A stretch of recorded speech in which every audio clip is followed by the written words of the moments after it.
answers or inputs on the grants committee stuff that you sent around? I think that Alan had a couple of questions, not questions, but just was looking for some input on our last email. I'll call you after. I don't think it's anything major or Let pressing. me let me let me go back. Let me go back and look at it again before you do. And I'll Okay, talk. that's fine. Maybe you and Yeah, if you want Alan me to and give I. you a call after this or later this week, that's fine. Yeah. Or you and Just kind of tell maybe you. maybe you and Alan and I ought to get on the phone together. So Yeah, that's fine. I'll okay. give you an All update right. and let you know O- where we are. Okay. Okay.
Okay.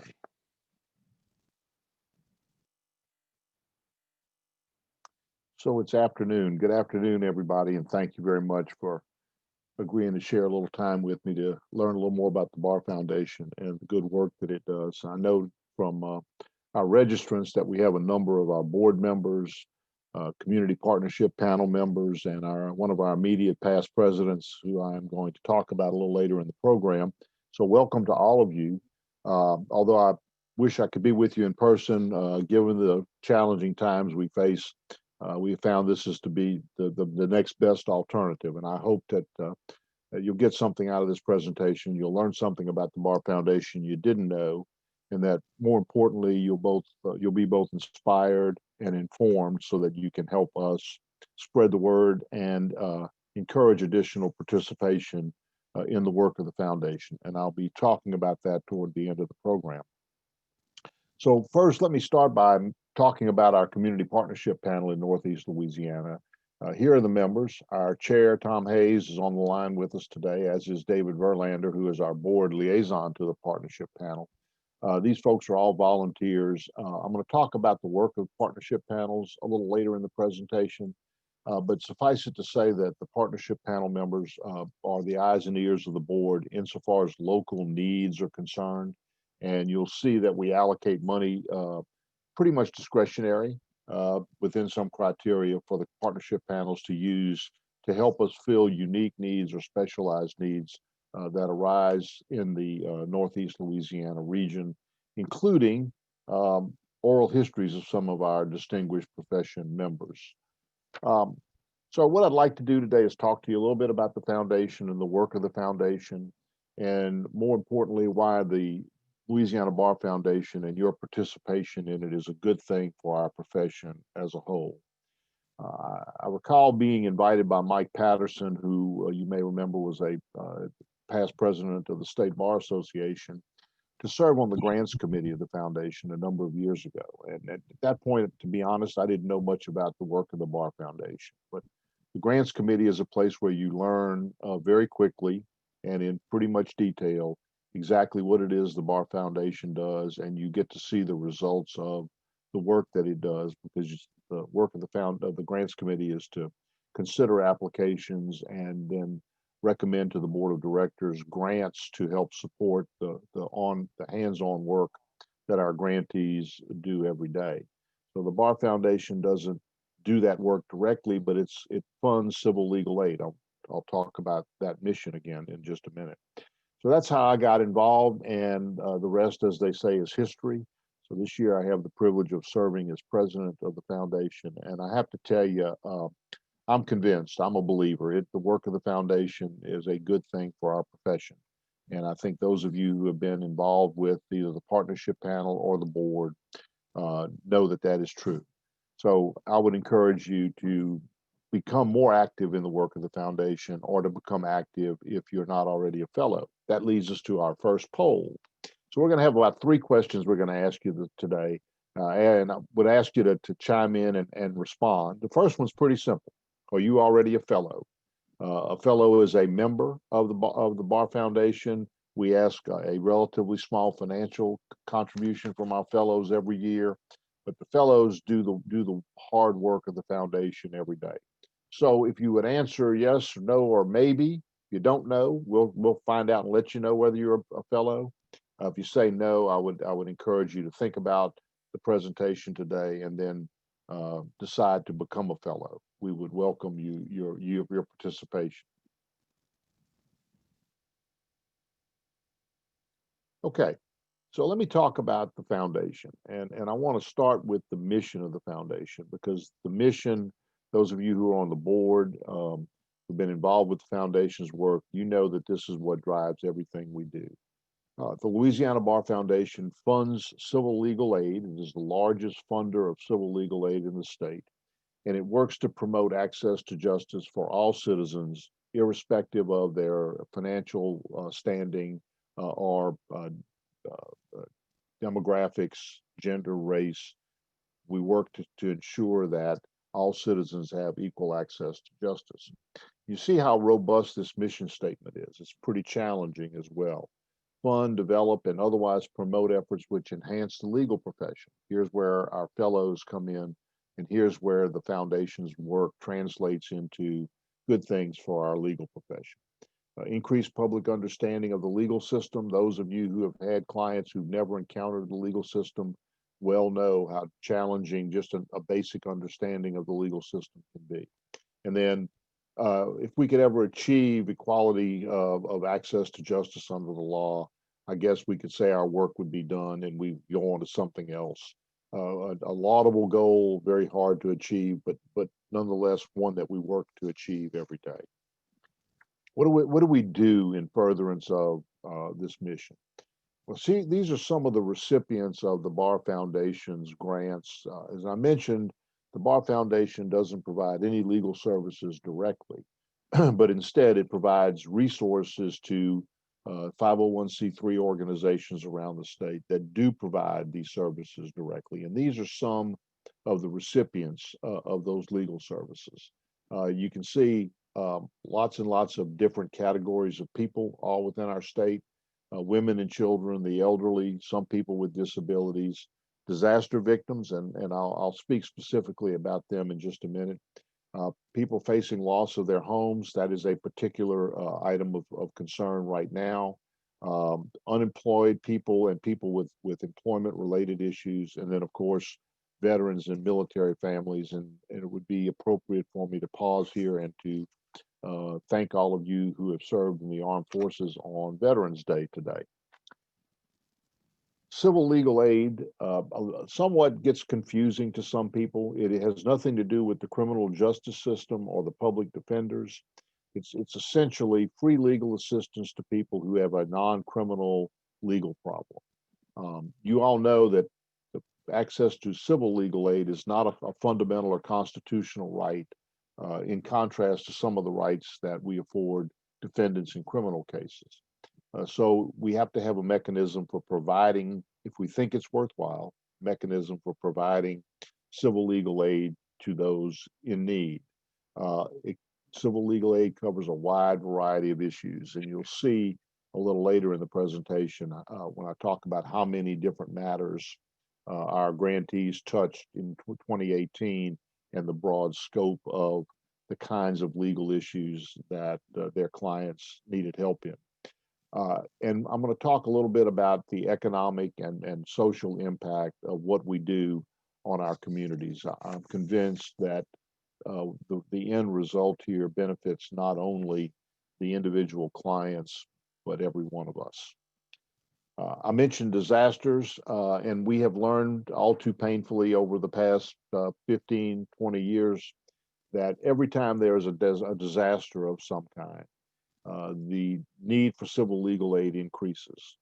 It's a pretty high demand as it is, but when we have a disaster like all of the hurricanes that have encountered the Louisiana coast over this season, you can get a feel for how much more need there is. And dating back to Katrina and Rita, we learned about problems with successions and title as the Road Home program was trying to be implemented. That led to not only grants to increase the amount of legal aid to people who needed to cure titles to their property, but we also were able to help get some changes made in the legislature to make the law more compatible with the needed response. Right now, we're dealing with evictions.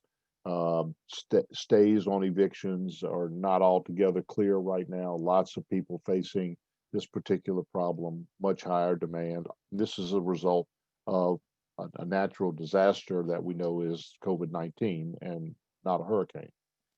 We also know that domestic violence cases increase when there's a disaster. People tend to have to be more confined for longer periods of time. Not always a good solution for a lot of people, and so we have a higher demand on the domestic violence programs that our grantees support. Also affects children. You all know that kids weren't in school. Some of the more vulnerable of our society, and we deal through our legal services corporations and other grantees with a variety of children's issues. And then just general economic security. We have employment issues, wage issues, and it's no surprise to anyone that where there is economic instability that within a family, that creates lots of other ripple effects within the family and within our community. So these are just some of the enhanced needs that we noticed when a disaster strikes. And so right now we're dealing with basically two disasters, aren't we? Series of hurricanes and also this pandemic. So we don't see a shortage of demand. Our challenge, as you might expect, is going to be finding and allocating sufficient resources to address these demands to the extent we can. We're blessed with having a wonderful network of providers that I'll talk about in a minute, but they report to us great successes in a number of cases, most of the cases that they touch.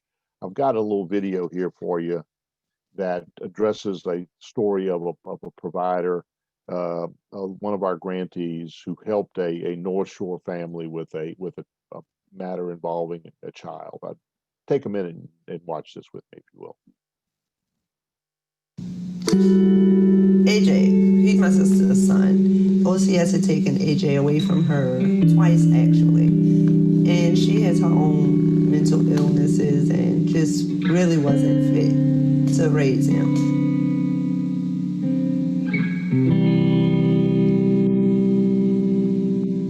pulled up his shirt, there were marks, bruises, like lashes all over him.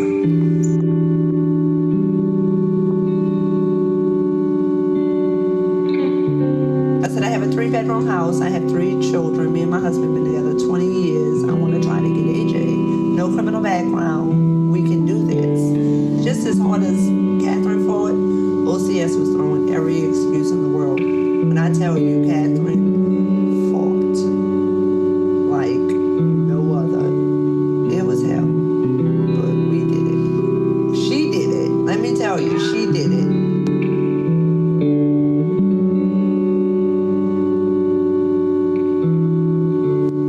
He's doing a lot better. Now, when he was in daycare, he would fight teachers, suspended every time he turned around. Since I've had him, he's never been suspended, never had a detention. His grades went from all Fs to Bs.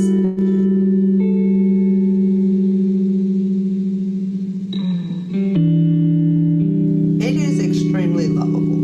He loves to be hugged and held, and whatever will get you to smile makes him smile. He's here, you know, and he knows that somebody loves him. So I'm not gonna turn my back on him. You're not going anywhere no more. You're here.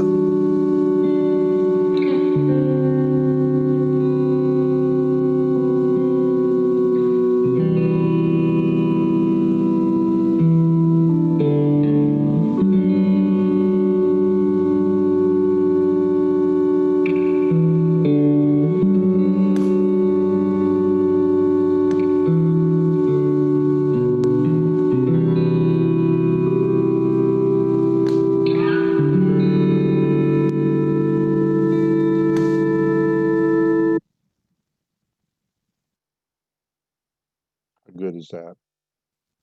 So if you need an example of why those of us who are involved with the foundation do what we do, all you have to do is talk to Alicia Breon or think about what would have happened to AJ if Catherine had stepped in and worked for 2 years to achieve this great result. So thank you to the Breon family for allowing us to share that compelling story. I mentioned that the services that the Bar Foundation provides funding for are delivered by our grantees, and we have an incredibly dedicated, robust network of grantees in every parish in the state. Network's comprised of about 70 different grantees, and they function in categories, and I'll talk a little bit about those categories in a minute because that's how we organize ourselves for consideration of grant applications. But these are all community focused, community based, nonprofit organizations that have tremendous expertise and have and share the Bar Foundation mission of providing civil legal aid. They serve some of our most vulnerable citizens, almost all of whom are living below the federal poverty level. And it's so rewarding to have a client that receives a result such as the Breon family. You know, I was told once by a lawyer who was promoting pro bono work among lawyers, who said, if you ever take one of these pro bono cases, you might not get everything the client wants, but you will never have a more grateful client than the person you work for because they were most in need. And that is certainly true. And during the last, since 1989, 24, 23, 22, however many years that is, we've been able to award $94 million in grants to support this worthwhile endeavor by our network providers. In terms of the kinds of work that our providers do, here are the categories into which we group them for purposes of considering grant applications. Let me just talk a little bit about them. They're all on the left side of the slide. On the right-hand side, though, you will get a feel for the resources that are allocated to the grantees for work they do in the northeastern part of the state.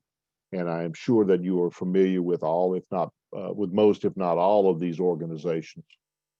And each one of them brings to the table a different skill set.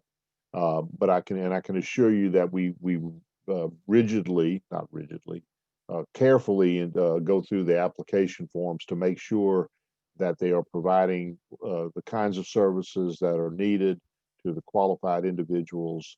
And I'm going to talk a little bit about poverty levels, and you'll see that how bad the need is or how significant the need is in just a minute. In terms of the grant categories, this is a pretty busy bunch of grantees, and they do provide services in all of these areas. Children's legal services, there's an array, educational problems, and a whole array of issues that affect children directly. Law-related education, this stuff we do or our grantees do in the classrooms to try to educate the general public, access to justice programs and the like. Domestic violence, I've already talked about, huge need. Some wonderful providers, never enough resources to get help in this. This is a particularly acute societal problem. Our legal services corporations, we have two in the state, Acadiana and Southeast Louisiana. They provide a vast array of legal services to the poverty population in the state, dividing the state probably in about half geographically. And they do wonderful work, but the volume of the cases and the kinds of cases is such that they receive the bulk of our grant awards every year. We have some other specialized legal services organizations, organizations that don't fit in any of these other categories. We fund pro bono projects in our communities of these organizations that induce lawyers to volunteer to provide services to those in need at no charge. Our loan repayment assistance program helps our public service lawyers retire their student loan debt. This is a great program. If you looked at income levels compared to some of those debt levels, any assistance that they can get to encourage them to stay in public service is very welcomed. And so this program is not only very popular, it's very beneficial to our ability to fulfill our mission through recruiting, training, and then employing these very mission-focused attorneys. Children in need of care funding. This is a state appropriation that we assumed responsibility for a couple of years ago at the request of the Supreme Court. Our children in need of care attorneys are specially trained. They work for the legal services corporations, and they represent children who are about to be placed in foster care. So the challenges of those representations are huge, and sometimes these cases last for as long as the child remains in foster care. And so our attorneys, the attorneys who handle these are specially trained, and fortunately for our LSCs, that they stay with us and work with us because they are so committed to their clients. And then we have a category for special funding. We have some just miscellaneous categories, organizations that don't fit into one of our other grant categories. Our grants committee is organized this way. The grants committee, a lot of longevity on that committee and a lot of expertise. So the people that review grant applications get to know these applicants. They can confirm the use of the money. They question uses where appropriate, and they help us be very good stewards of the limited resources with which we are entrusted. So let me get back to the community partnership panels. I talked about them at the beginning of the presentation. Some of the members of your panel are on the phone or on the call today. These are 9 organizations, regionally focused, and as I said, they represent the eyes and ears of the board. To assist them in helping us spot need, the board annually allocates an amount of money to each one of the CPPs, and within some minimal criteria, such as being a 501c3, providing legal services to the poor or law-related education, or for the administration of justice, these organizations have some latitude to recommend and then to award amounts of money to local grantees to provide some identifiable needed service. And you see some of the examples here of what the Community Partnership Panel for Northeast Louisiana recommended and allocated in 2019-2020. We had $20,000 per panel appropriated last year. You know, that might not sound like a lot, but in taken in context of all of the resources that we can award to grantees, and considering the idea here to focus on a specific regional need, we think that's a good amount of money. I wish we could do that same amount every year, but when I get to talking about resources, you might conclude that we're going to be constrained somewhat in how much of this money we can make available to the panels. That's not to say that every nickel that they allocate isn't well spent or worthwhile. It's just emblematic of the challenge we're going to have about resources in the coming year due to the pandemic and economic conditions. That leads me to the second poll. This is for a drawing for a prize. We've got some Apple AirPods that we're going to give away to somebody who's on the call today. Or if you're Tommy Hayes, one of their children. So Tommy, enter in and let's see if you win. And if so, then your children can wrestle over who gets the new AirPods, okay? So this is pretty easy, yes or no, or maybe. If you're a maybe, check with me. This ought to be an easy yes for you. So please enter our raffle.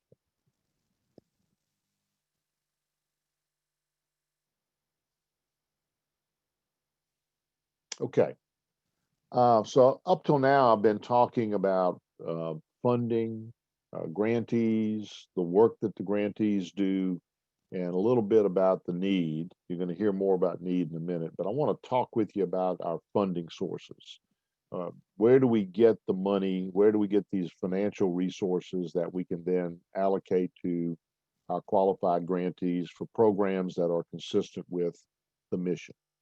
The most significant source is interest on lawyers' trust accounts. And as y'all all know, under Rule 1.15 of the Rules of Professional Conduct, most of that interest gets swept by the depository bank, the lawyer's bank, and transmitted to the Bar Foundation. And the Supreme Court then tells us how we can use that money, and we use it to support the grants to our grantees to provide direct legal services. That is the single largest source of our revenue, and it is tied directly to interest rates.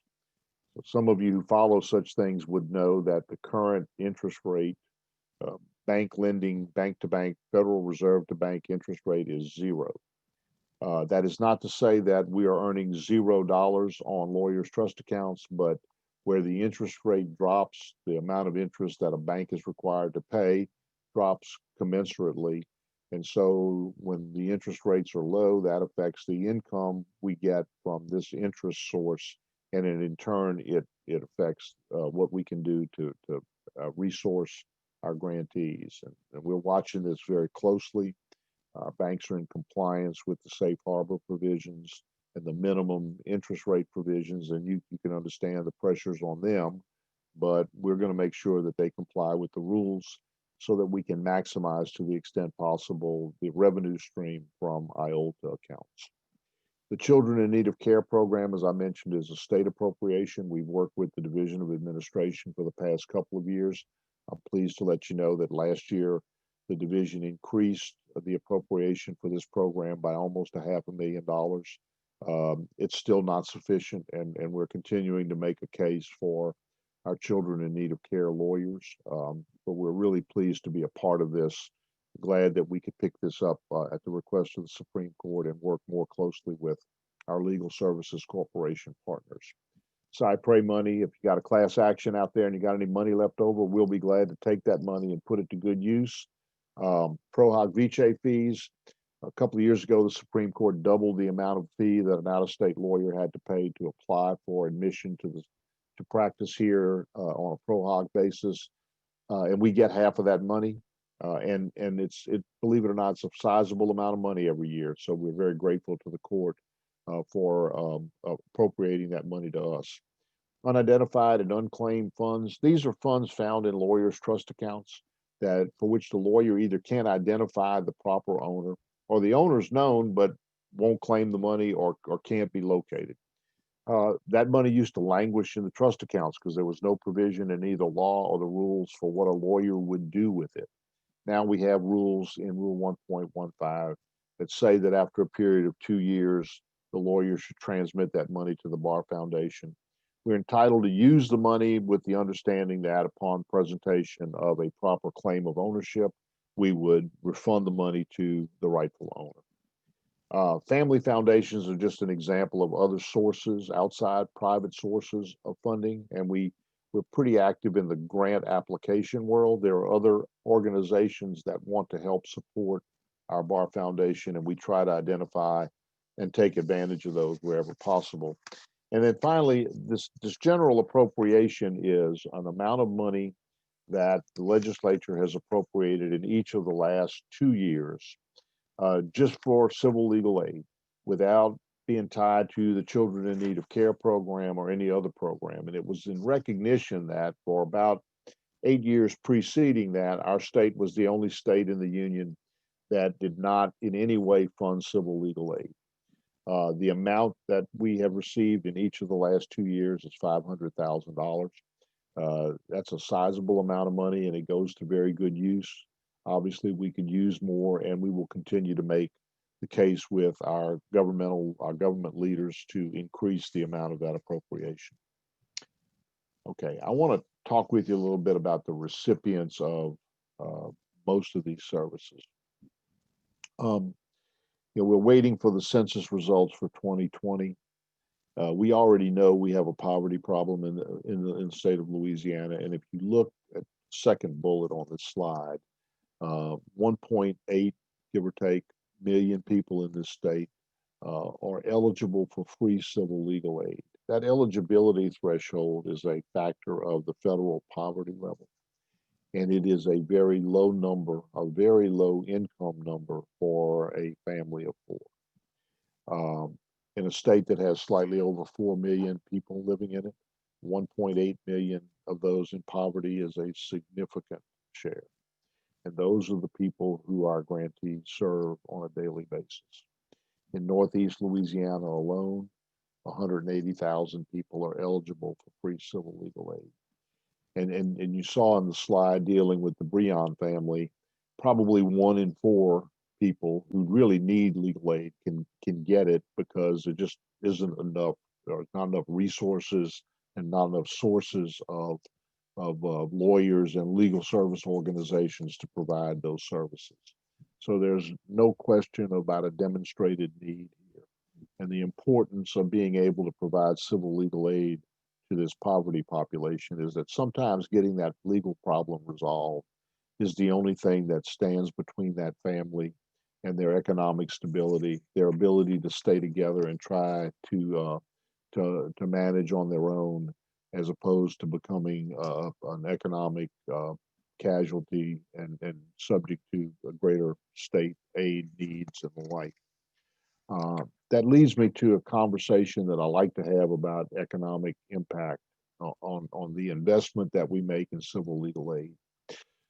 Certainly there's a moral component to what we do. This is the right thing to do. It is helping our fellow citizens and our vulnerable citizens who are in most in need of the legal services we can support. But there's also an economic advantage to doing this, as we have demonstrated in an economic impact study that we just updated. And you see here that for every dollar we invest in civil legal aid, the programs return more than $9 in long-term and immediate benefits to the state. It might be something as simple as helping someone with an employment issue so they keep their job and now they're not drawing unemployment insurance, or something similar to that. But it's quantifiable and it's real, and it is yet another reason why it makes sense for us to spend money on providing legal services to people who cannot otherwise afford them. A little while ago, I was talking about the volume of work our providers do and the kinds of cases that they get involved in. Take a look at this slide. In 2018, nearly 23,000 legal matters handled by the 70 grantees that are part of the Bar Foundation network, over 100 different kinds of cases. You can appreciate, just think about what you know about the kinds of quality of legal services that people are generally asked from lawyers. And you think about consumer protection issue, really big on housing, family law issues, and those kinds of things that are the most immediate. Those are the things that mean survivability to a lot of people. But in the great scheme of things, 100 different types of civil legal problems have been addressed by these wonderful lawyers, who work in our grantees every day. So you've gathered from this conversation that the Bar Foundation is not without its challenges going forward. We're going to have some significant ripple effects due to the economic situation, the interest on lawyers' trust accounts.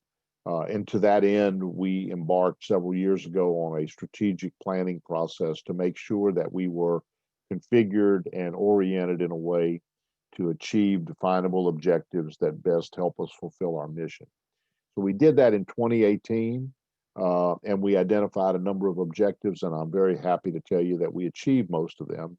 And then with the change in our society recently due to the pandemic and the storms and what we see coming over the horizon, it was time to reevaluate and revalidate our strategic plan. We have just completed that process in October, and we'll be sending information out to you and others about our strategic plan for the next 2 or 3 years, which we think will help us maintain compliance with our mission and to resource to the extent possible our grantees.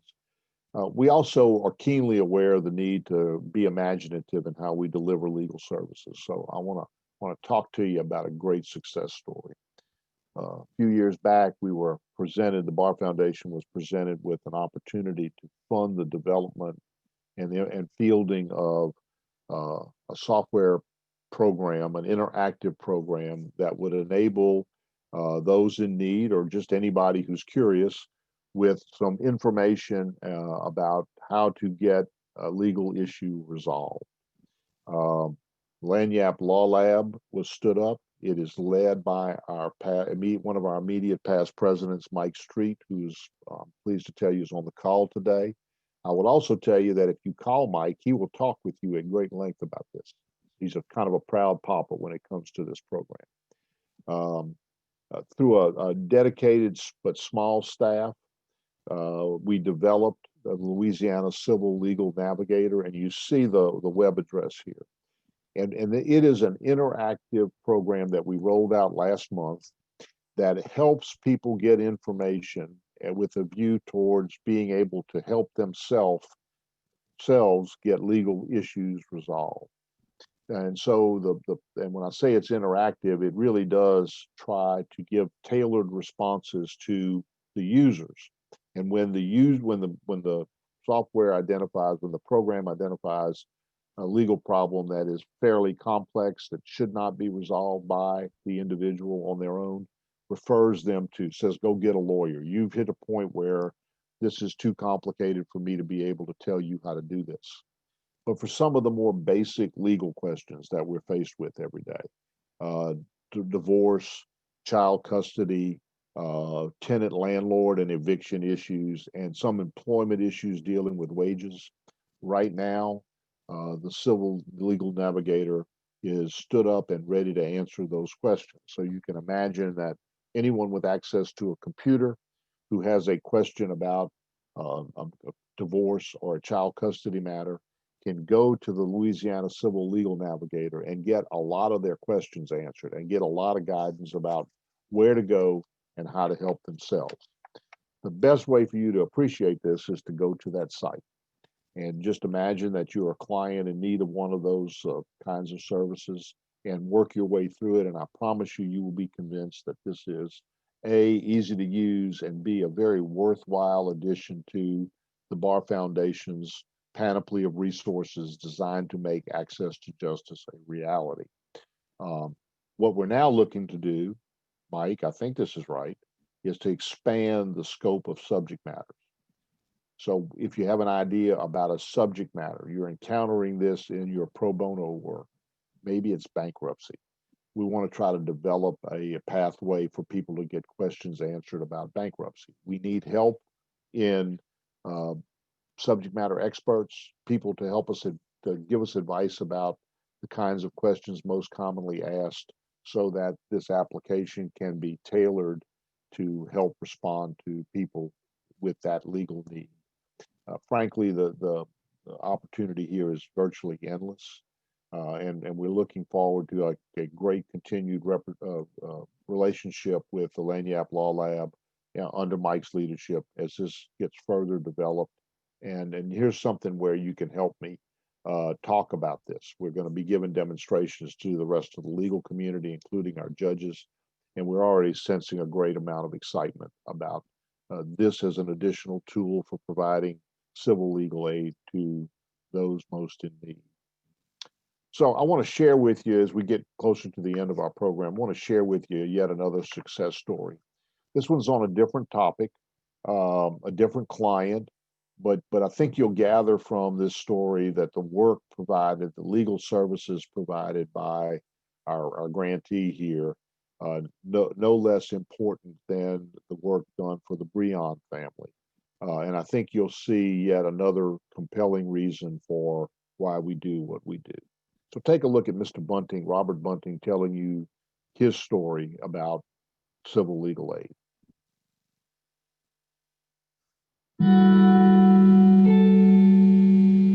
My family means the most to me, but as far as what my home means to me is, it's like it's our base of operations. I just started a new job. Unfortunately, I got an infection in my leg. Basically, that was part of my job in retail management, was to stand all day long, and I couldn't do that.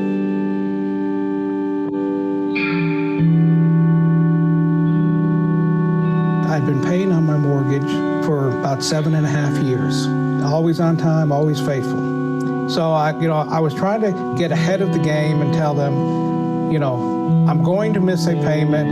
I'm trying to be proactive, like they always say in all the credit commercials. They didn't want to talk. The sheriff came to my house with the papers and, served his papers at the house. That's how far it had gotten. And in the last kind of act of desperation, I just Googled in their free legal service.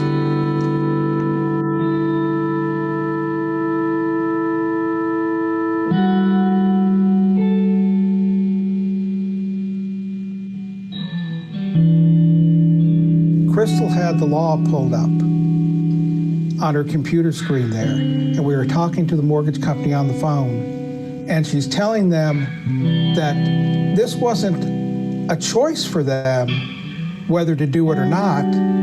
It was required by law because of how the mortgage is handled through Fannie Mae. And she cited them, the chapter and passage of where it was, that they could look it up too. And she said, I'll send you a copy of it. I'll email it to you. There was this hand put over the phone on the mortgage company's end, the ruffling of papers and the muffled sound, and could we have a few more minutes? And, I knew then, I had someone in my corner now. After we had filed that second application, it came back approved.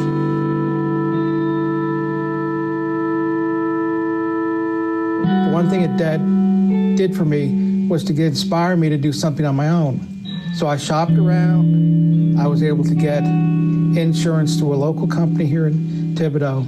Between what Crystal did for me and what the insurance did for me, it almost cut our mortgage payment in half. We can pay our other bills. We can start getting caught up on things now. I don't know where my family would be. I have a wife and 2 sons. We have no idea where we'd be today if it wasn't for Crystal keeping us in our home. My name is Robert Bunting. I have a wife named Karen, and I have 2 boys that went to high school and going to college here. We've lived in Thibodaux for about 8 years now. We don't want to move. We want to continue living here. My kids want to continue living here. It's a great town to live in.